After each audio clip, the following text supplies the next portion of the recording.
7, and in just under a week, I will be going to my first Nerf event in 2 years. Because of this, I want to make something new to bring with me. I recently acquired the Nerf Fortnite Friends Forever blaster on clearance, and I think it's perfect for what I want to do. Let's crack it open! Alright, let's see what we got. Okay, it looks like we've got a code to a game I don't play. I can go bye-bye. Looks like we got some elite darts, which can also go bye-bye. Then we have the blaster and the barrel.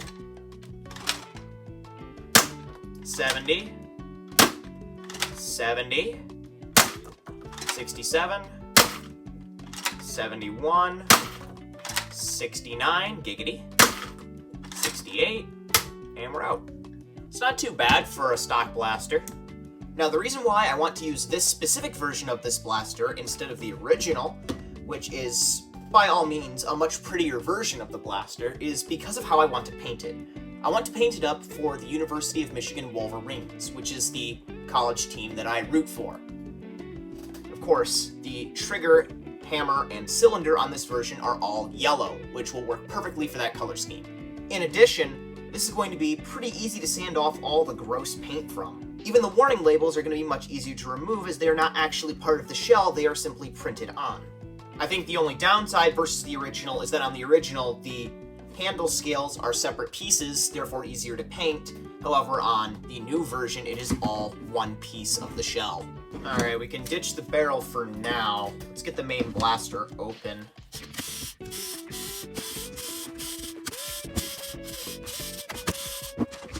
Alright, now we have that open. It's a little concerning. We got some stress marks already. Now we can begin to be rid of all of this Fortnite nonsense. Let's get that sanded off. 5 hours later.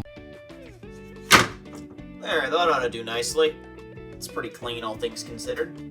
Now, about the barrel, we can bring that back into the picture a little bit. Sort of. As you can see, I have gone and I have cut it down. I know there are a lot of 3D printed mods that do effectively the same thing, but I feel like using the original parts will just look nicer in the long run. Now, while we're waiting for the weather to cooperate for painting, let's start addressing the internals. Now, something I have noticed versus the original run of this blaster is they have removed a few components. Firstly, this small spring-loaded piece that helps to keep the cylinder correctly aligned, and secondly, and most concerningly, they have removed the rubber pad that helps cushion the blow of the hammer. The rubber pad's pretty easy to replace. I happen to have a spare in my collection. But the cylinder stopper, I would like to retain, and I do not have a spare of those.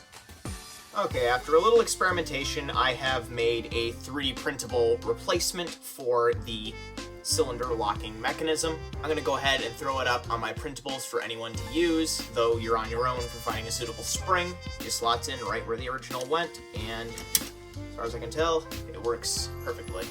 Next up, I'm going to quickly nip the dart posts out so that we can run half darts in this.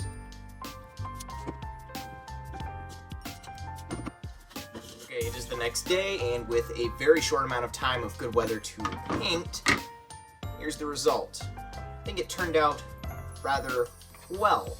Really like the shade of blue that I ended up getting. It is Rust-Oleum 2X Ink Blue.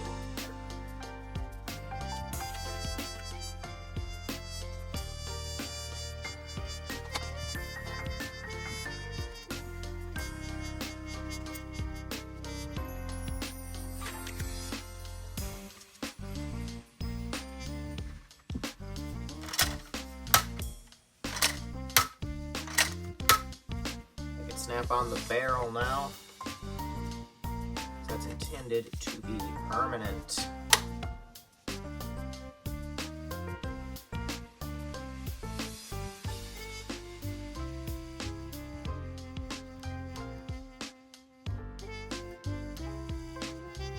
With full-length darts,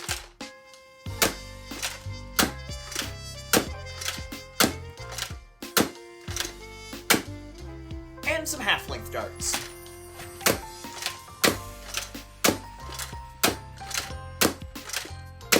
As you can see, this mod turned out really well. It may be simple, but often the simple mods are the best ones, and I certainly had a blast using it at Z13. That being said, remember to like, comment, and subscribe, and thank you all for watching.